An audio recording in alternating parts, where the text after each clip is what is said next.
प्रवक्ता ग्रंथ अध्याय 47। नातान। इसके बाद नातान प्रकट हुए जो दाऊद के दिनों में नबी थे। दाऊद जिस प्रकार प्रायश्चित के बलिदान में चर्बी आग अलग की जाती है, उसी प्रकार दाऊद को इजरायलियों में से चुना गया था। वह सिंहों के साथ खेलते थे मानो वे बकरी के बच्चे हों, और भालुओं के साथ खेलते थे मानो वे छोटे मेमने हों। उन्होंने अपनी जवानी में भीमकाह योद्धा को मारा और अपने राष्ट्र का कलंक दूर किया। उन्होंने हाथ में ढेलबाज का पत्थर मारा और गोलियात को घमंड चूर चूर कर दिया, क्योंकि उन्होंने सर्वोच्च प्रभु से प्रार्थना की और उसने उनके दाहिने हाथ को शक्ति प्रदान की, जिससे वह बलवान योद्धा को पछाड़कर अपनी प्रजा को शक्तिशाली बना सके।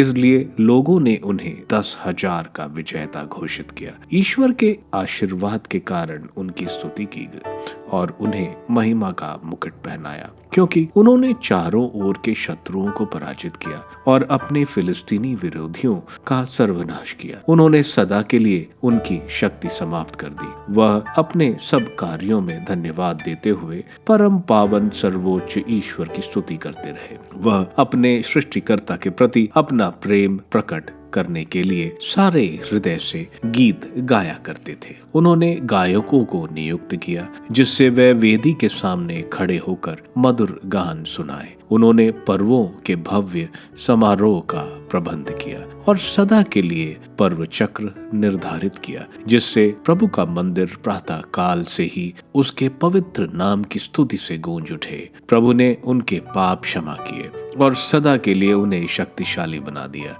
उसने उन्हें राजाधिकार और इज़राइल का महिमामय सिंहासन प्रदान किया। सुलेमान। दाऊद के बाद उनके एक प्रज्ञा संपन्न पुत्र प्रकट हुए, जो अपने पिता के कारण सुरक्षा में जीवन बिता सके। सुलेमान ने शांति के समय राज किया।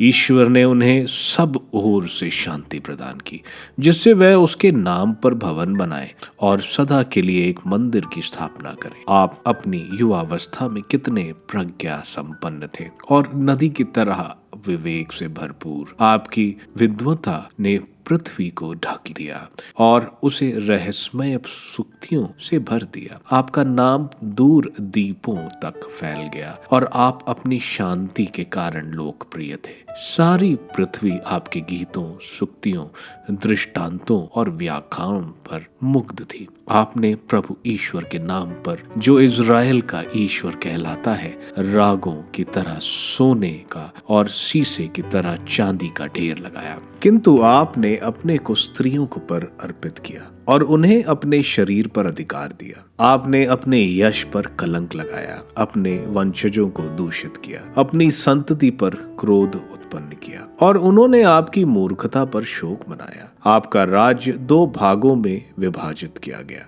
जिससे एफ्रम में एक विद्रोही राज्य उत्पन्न हुआ। फिर भी प्रभु ने अपनी दया नहीं भुलाई और अपने शब्दों में एक को भी व्यर्थ नहीं होने दिया। उसने दाऊद के पुत्रों को मिटने नहीं दिया और अपने प्रेम पात्र के वंश का सर्वनाश नहीं किया। उसने याकूब का एक अवशेष और दाऊद के एक वंशज को सुरक्षित रखा, रहबोम और यरुआबेम। सुलेमान अपने पूर्वजों से जा मिले और अपने बाद एक ऐसे मूर्ख वंशज को छोड़ गए जिसमें किसी को बुद्धि नहीं थी।